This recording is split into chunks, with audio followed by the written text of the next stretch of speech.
গজ কচ্ছপের বিবরণ।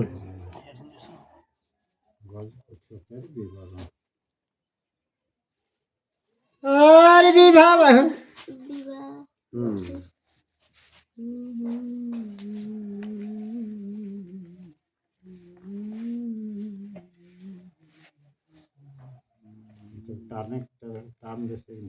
আর বিভাব সুপতিকা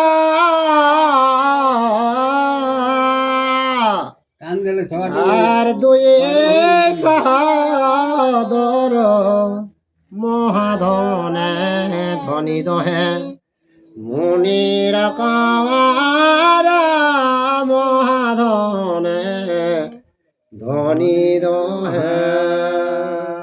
তো পূর্বে ওরা দুলোক ভাই ভাই রে এলা মুনিপুত্র, তো মহা ধনে ধনী রে এলা দো ভাই, সেই ধনে গর্বিত রে এলা দো ভাই। আর শত্রুগণ দহার করিল ভেদা ভেদ ধনের কারণে দহে হইল বিচ্ছেদ ধনের কারণে দহে। মা ধনে ধনী দু ভাই কত কুটুম বন্ধু যতে গাথিন তারাক সঙ্গে ধনে কারণে বিচ্ছেদ হইতেন তারা। আর সুপতিক কনিষ্ঠ সে পৃথক হইল আপনার সমুচিত বিভাগ মাগিল আপনার সমুচিত। তো প্রসাদ কে রে লাগতে ছোট রে লাগতো তে ওকে ভাগ কে ন্যায্য মতে আমাকে ভাগ দেখি বিনা লাগায় সমান সমান ভাগ সমান সমান ভাগ খোঁজে এক ছোট। আর শত্রুগণ বলিল অনেক ধন আছে আপন উচিত ভাগ ছাড়ি দেহ পাছে আপন উচিত ভাগ। তো শত্রুগণ ছোটটাকে উচকাই দিলা ঠিক বহুত ধন আছে, আপনার উচিতে সমচিত ভাগ তুমি দিয়ে লেখি। আর বিভাব জ্যেষ্ঠ কহে এ ভাগ হার অকারণে দ্বন্দ্ব করে আর সহিত আমার অকারণে দ্বন্দ্ব করে। তো বড়টাই কে দেখ ভাই ও কারণে তুই আমার সঙ্গে ধনের নিয়ে দ্বন্দ্ব করছিস কেন? আর দোহাকারে দুই রূপা কহে শত্রুগণে বহুদিন এই মত দ্বন্দ্ব দুই জনে বহুদিন এই মত। তো শত্রুগণকে দেখ বাবু তুই এই মতে অনেক দিন এইরকম ভাবে তুই তাল কাটেছিস, নিজের হঙ্গায় রেখেছিস, দাদা আরেক সঙ্গে দ্বন্দ্ব।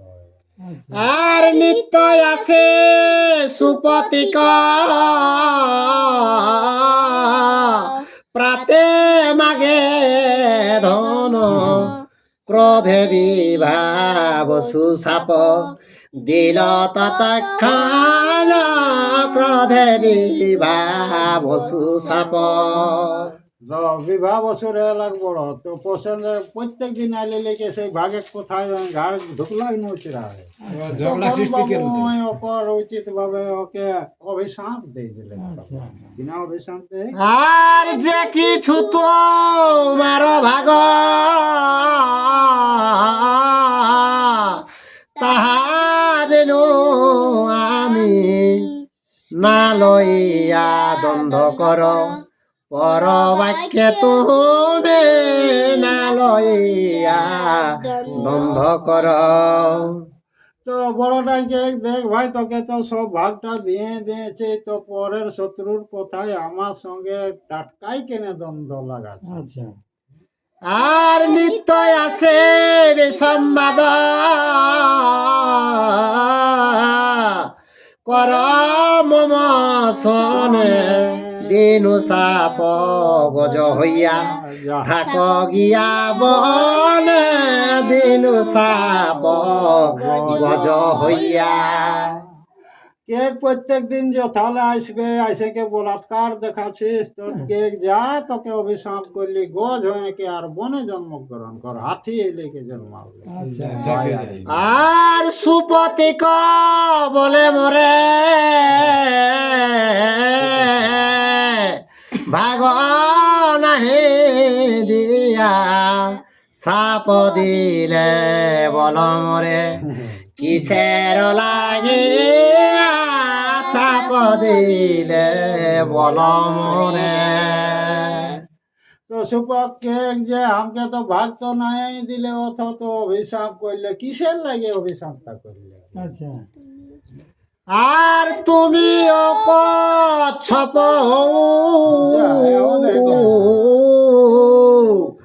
জলের ভিতরে দুইজনে দুই সাপ দিলে কত হারে দুইজনে দুই সাপ। তো দুও ভাই অভিশাপ করা কেরি এলা, বড়টাই অভিশাপ দিলে ছোটটাকে যাই হাতি বনে জন্মে, আর ছোটটাই অভিশাপ দিলে বড়টাকে যাই কাছি মেঘে সমুদ্র ভিতরে পানির ভিতরে থাকে। আচ্ছা আর গজ গেল অরণ্য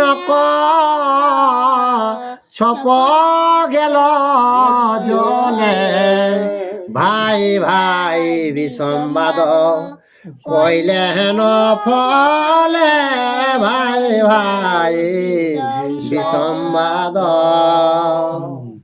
তো তখন দুও ভাই অভিশাপ কেরা কেরি লিখে দুই ভাই দুই জায়গায় গেল, এক লোক বনে এক লোক সমুদ্রে, কাহে ন দুই ভাই ও ধনেক লিখে ওরা দ্বন্দ্ব হেলা। আচ্ছা আর পর বাক্য যারা সব করে যে বিবাদ অতি ক্লেশে জন্মে তার হয়তো প্রমাদ অতি ক্লেশে জন্মে তার। তো পরে কোথায় যে চলতা তাকর কিন্তু বহুত ক্লেশ পাওতা, বাহ, গৃহস্থটা ছচনাও সেই যাতে বাহ বাহ নিকে তেন জন্য যে পরের কথায় মরি আর নিজের কথায় তরি। তো সেই জন্য অপরের কথায় চলো আজ তো অপর হুচকানে যাইলে লেকে দেখ দুও ভাই সাঁপাসাঁপি হয়ে গেল। বাহ আর সেই সে ছপ আছে জলের ভিতর জুড়িয়া জন দশ তার কলে বর জুড়িয়া জন দশ ছুটু নই কৌশব যে কাছিমটি ছুটু নই 10 যোজন শরীরটায়, আচ্ছা এরকম ভাবে সমুদ্র পাহাড় সদৃশ্য কাছে মেলে কি আর বড়টা জন্ম। আচ্ছা আর তাহার গুণ দেহ করে বর ধরে নিত্য আসি যুদ্ধ করে সরোবর তীরে নিত্য আসি যুদ্ধ করে। তো কত 10 যোজন দিলে তা করলে ডবল ছোটটা শরীর এলে রে বাবু হাতি দেহ। আচ্ছা তো প্রত্যেক দিন হাতি সমুদ্র পানি খাইলাই যায়, তখন ওরা প্রত্যেক দিন ওরা দু লোকের ঝঞ্ঝট লাগে। আচ্ছা হ্যাঁ ওই কে শালাকে আজ পাওলাইন, ওই কে আজ পাওলাইন, এভাবে তারা বিবাদ লাগলে। আচ্ছা আর সেই গজ কুর্ম গিয়া কর ভক্ষণ সর্বত্র মঙ্গল হবে বিনতানন্দন সর্বত্র মঙ্গল হবে। তো হে বিনতা নন্দন গরুর সেই গজ কচ্ছপকে তুমি যাও খাইলে কে আর তুমি সেই সৎকর্ম ইয়ার পর করো যাও। আর সমরে প্রবৃত্ত হইলে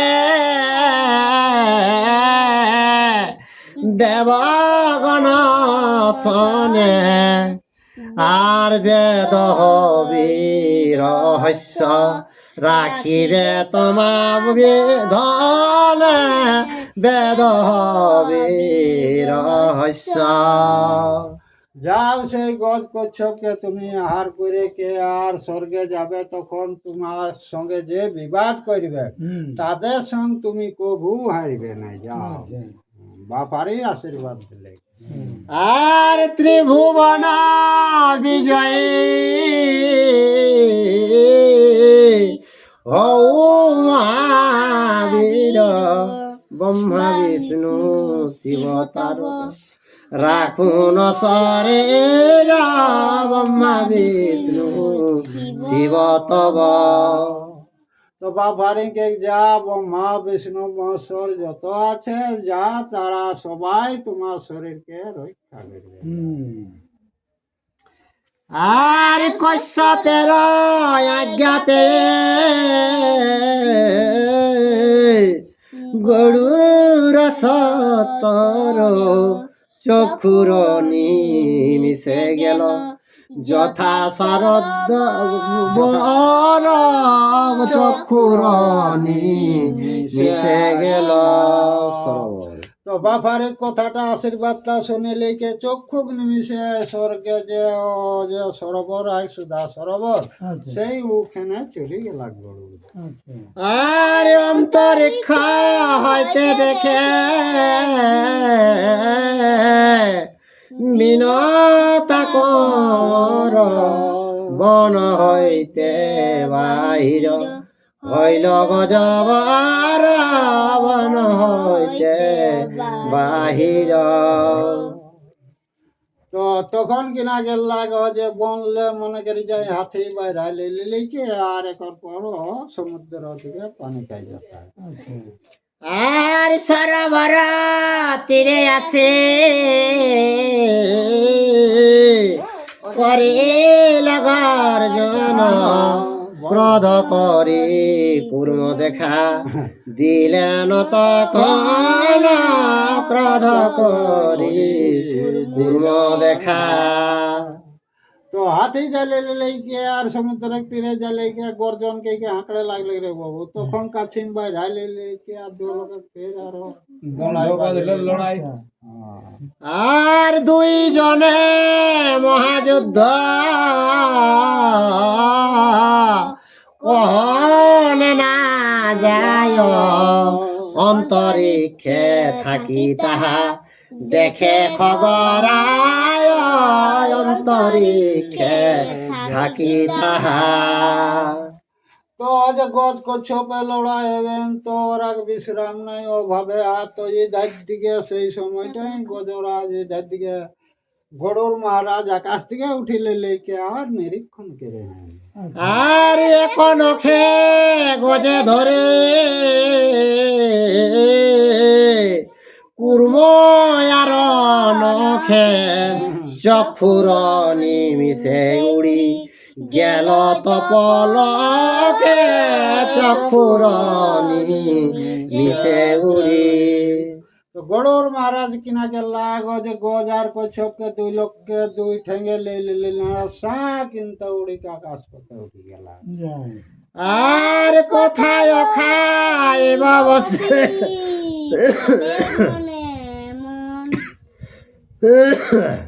তো গরুর মনে মনে চিন্তা করে যে কাঁ খাবে। আর কোথায় খাইবা বসে খার ভাবে মনে মন নানা জাতি বৃক্ষ দেখে পরশে গগন নানা জাতি বৃক্ষ দেখে। তো গরুর আকাশ তো উঠে গেলা গজ কচ্ছপ লেগে তো মনে মনে কেস কোন জায়গাটা এগুলাকে আহার করবেন। তো নানা রকম বৃক্ষ সেই দেখি বলে যে বড় গাছ কোনটাই ভরটা সহ্য করতে। আরে বৃক্ষ আরে বট বৃক্ষ তথা অতি উচ্চতর দেখিয়া গরুরে ডাকি বলিল উত্তর দেখিয়া গরুরে ডাকি। তো গরুর ওরকম ঘুরতে ঘুরতে দেখে সে একটা বট বৃক্ষ হয়তো সেইটা বহুত উচ্চ গাছটা আছে, সেটা দেখিলে লেকে সেই গরুরে মনে মনে চিন্তা কিনা করে সে ডাকে। আর মর ডাল দেখো সত যজন বিস্তার সুস্থ হয়ে ইথে বসি কর আহার সুস্থ হয়ে ইথে বসি। তো সেই বট বৃক্ষ ডালটাই ওকে গরুরকে ডাকে কিনা এঠিনটা আমার ডাল দেখছো ন যে 80 যোজন এক একটি ডাল, তো কে এই ডালে তুমি বসিলে কে আর আহার করো গজ। আর বৃক্ষের বচন শুনে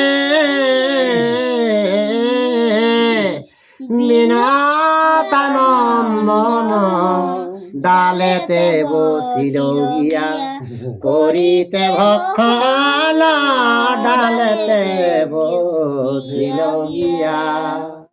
তো গাছের কথাটা শুনিলে লেকে গরুর মহারাজ সেই ডালে জালিকে বেশি লেকে আর একর পর মনেকে লাগবে ভক্ষণ করবে।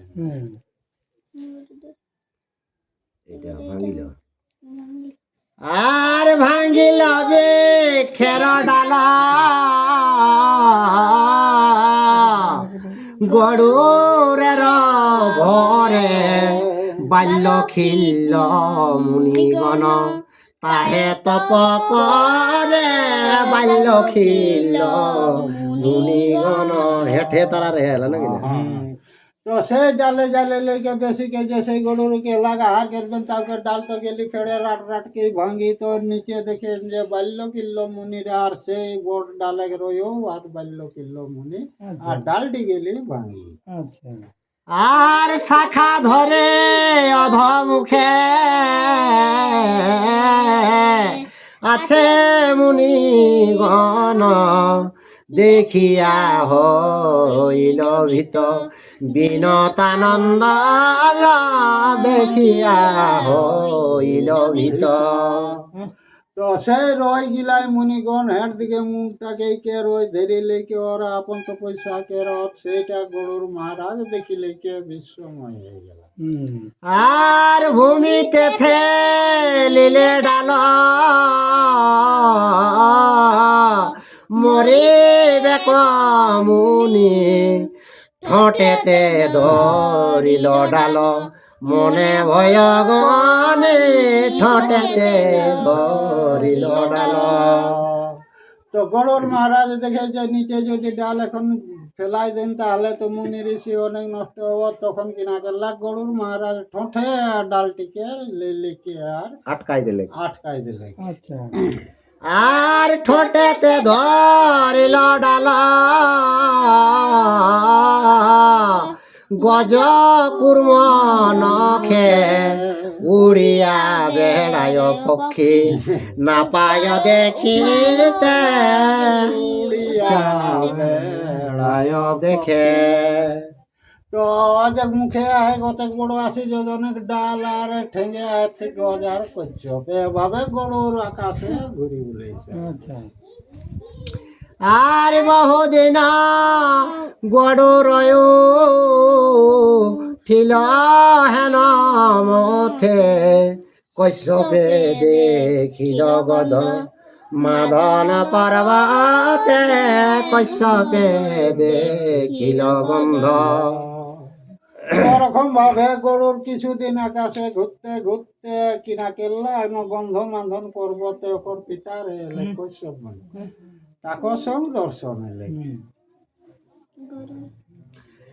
আর গরুরের মুখে ডাল দেখে বিপরীত বাল্য খিল্ল মুনিগণ তাহে বিলম্বিত বাল্যখিল মুনিগণ। তখন পিতা আরে দেখে গড়ুর একর মুখে আয় সেই বড় ডাল আর মুনি ঋষি বাল্য কিল্ল মুনি হাত সেটা দেখিলে লিখে কৈশোর মনে মনে এটুকু ভয় লাগিয়ে গেলে। আর কশ্যপ বলেন পুত্র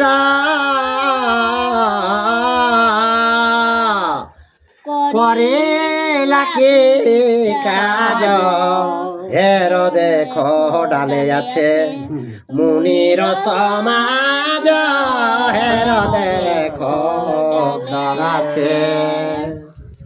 তো কৈশবে ওকর বেটা আর কে হে বেটা কি কাজ করলে কে দেখো তোর ডালে মুনিগণের আশ্রিত আছে যত। আর অঙ্গুষ্ঠ প্রমাণ সাটে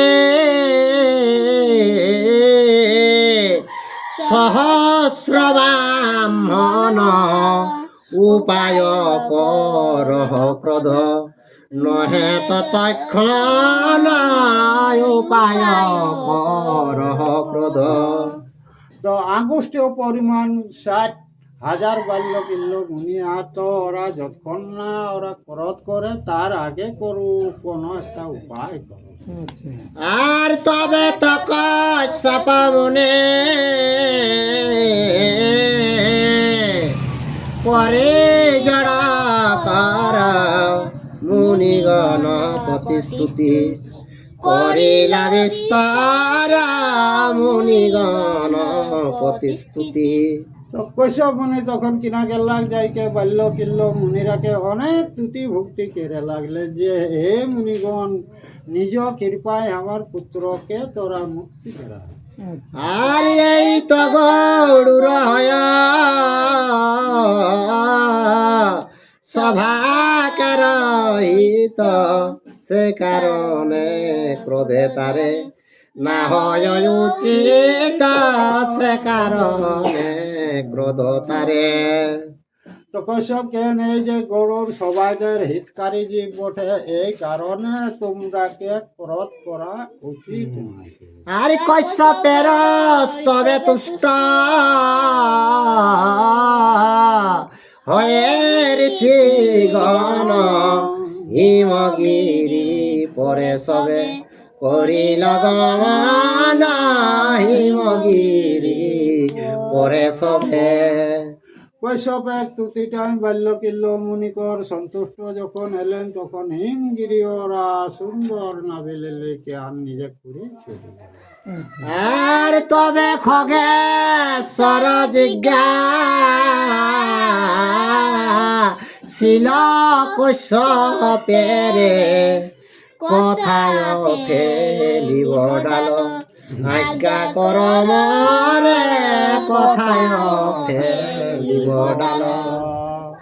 তখন গড়র মহারাজ পিতাকে জিজ্ঞাসা করলে হে পিতা কে এই যে বড় ডালটা কোন জায়গায় লেগে ফেলাবো। আর কশ্যপ বলিল যাও ঋষ সিংহ গিরি, জীব জন্তু নাহি সেই পর্বত উপরে, জীব জন্তু নাহি সেই। তো ঋষ সিংহপুরী একটা পাহাড় রে এলে, সেই পাহাড় রাই কে কোনো জীব জন্তু কোনো নাই কে সেই জায়গাটায় তুমি যাও ডালটাকে ফেলাবে। আর কশ্যপের আজ্ঞা ক্রমে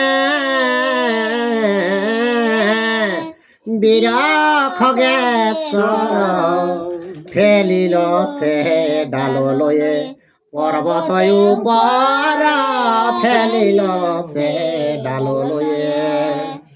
পিতা কথাটা অনুসারে জালে লেগে সেই ও পাহাড়ে লেগে কে আর বড় ডালটিকে দিলে ছাড়ি। আর গজ কুর্ম খাইলে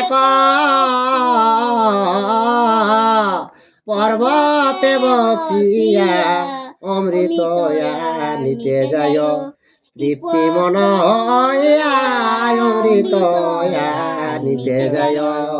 পাহাড়ে বেশি লেলিকে গজ কচ্ছপকে হারকে লেলিকে আর সেই সুধা কারণে মনটা আনন্দ সহকারে গরুর আবার সজাই যায়। আর মহাতেজে গগনে উঠিল মহাবল, পাক সাঠে উড়ি গেল পর্বত সকল, পাক সাঠে উড়ি গেল। তো গরুর যে রানিংয়ে যায় সে ওকর পাঙ্খা কর সাটে পাহাড় গিলা উড়ি উড়ি যায়। হেলিকপ্টার হেলিকপ্টার রকম হেলিকপ্টার যখন পাতা গিলাকে সব দিকে উঠাই দেখ না, সেই রকম দিলে মচড়ি দিলে গিয়া গিলা পাহাড় গিলা। আর দিন কর আচ্ছা দিল হইল অন্ধকার, অমর নগরে হইল উৎপাত পার, অমর নগরে হইল। তো যে পাহাড় গিলা আর গিলা উড়ি বলে লাগলে তো দুনিয়াটা আন্ধার কে দিলে সূর্যকে ঢাকাই গেলে তখন অমররা কুয়া কিনা হলে নানা রকমের উৎপাত চলে। আর উল্কা পাত নির্ঘাত হয়েছে ঘন ঘন, ঘর বায়ু মেঘে করে রক্ত বরিশন, ঘর বায়ু মেঘে করে। তো দেবতারা কুয়া নানা রকম সে দুর্নীতি দেখি পাওয়ার, কাক গাগাত শিয়ার গাগাত রক্ত বৃষ্টি নরাত করি এরকম লক্ষ্য দেখি পাওয়ার যথেষ্ট। আর ইহা দেখে ইন্দ্র বৃহস্পতিরে পুছিল, আর এত মঙ্গল কেন স্বর্গেতে হইল, এত মঙ্গল কেন। তো ইন্দ্রই তখন বৃহস্পতিকে জিজ্ঞাসা করলে যে হে গুরুদেব তোরা কি কারণে দেবকুলে এত উৎপাত দেখা যাচ্ছে?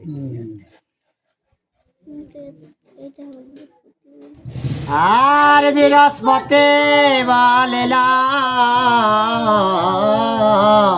তোমার পূর্ব সাপে, আর আসিছে গরুর পক্ষী অদ্ভুত প্রতাপে, আসিছে গরুর পক্ষী।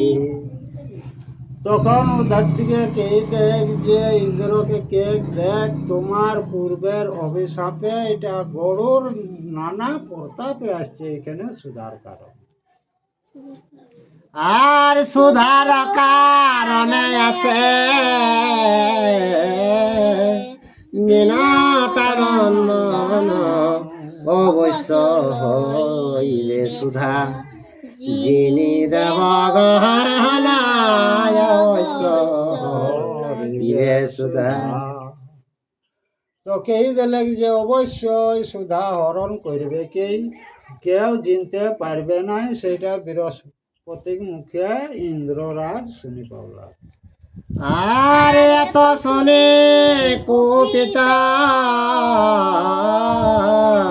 হইল পুরন্দর, ততক্ষণে আজ্ঞা দিল ডাকি অনুচর, ততক্ষণে আজ্ঞা দিল।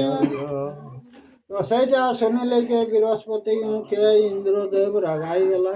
রাগালে লিখে যত সেনাগণকে করধেক মধ্যে কে পাইয়া ইন্দ্রের আজ্ঞা যত দেবগণ সজ্জল হইল সবে, পরিবারের সসজ্জ হইল সবে। ইন্দ্র কথা অনুসারে যত দেবগণ অস্ত্র লেকে লড়াই করে জন্য ওরা সাজি গেল। আর মুনিগণ বলে শোনা সুতের নন্দন, ইন্দ্রের হইল পাপ কিসের কারণ, ইন্দ্রের হইল পাপ। তখন ও যে সনক সনাতন সনক আদিরা ও সৌতিক মুনিকে জিজ্ঞাসা করলে যে ইন্দ্রর কি কারণে পাপ হয়েছিল যে আর পুরী এইরকম হইল। আর কশ্যপ ব্রাহ্মণ শ্রেষ্ঠ বিদিত ভুবনে তার পুত্র পক্ষী হইল কিসের কারণে তার পুত্র পক্ষী হইল। তো সেটা শুনিলে লিলিকে আর ইন্দ্র ও যে বৃহস্পতিকে জিজ্ঞাসা করে কশ্যপ তো প্রিয়র বাহন বটে, তো তার পুত্র পক্ষী কি কারণে হইল। আর কামরূপে পক্ষী সে মহাবলবন্ত কি হেতু হইল কহ পূর্বের বৃত্তান্ত কি হেতু হইল। তখন ইন্দ্ররাজকে যে পক্ষীরাজ এত বলমান এত ইয়া তো কি কারণে ও হইলো সেটা বলে কে আর শোনা। আর সৌতি কহে সেই কথা কহিতে বিস্তার সংক্ষেপে কহি যে কিছু শুন সারদার সংক্ষেপে কহিব কিছু। তো যে শ্লোক সনাতন আদিকে সৌতিক মুনি কেন শোনো সেই কথাটা কে বলতে খুব বিস্তার, তো সংক্ষেপে কিছু একটা আর কি বলে দিচ্ছি। আর মহাভারতের কথা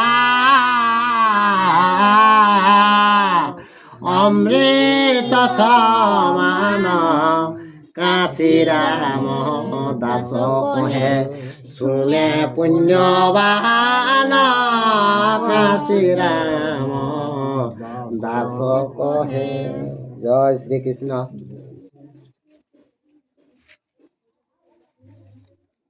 ইউটিউবে যারা এই ভিডিওটা দেখছেন অবশ্যই একটা সাবস্ক্রাইব লাইক শেয়ার কমেন্ট করে দিবেন।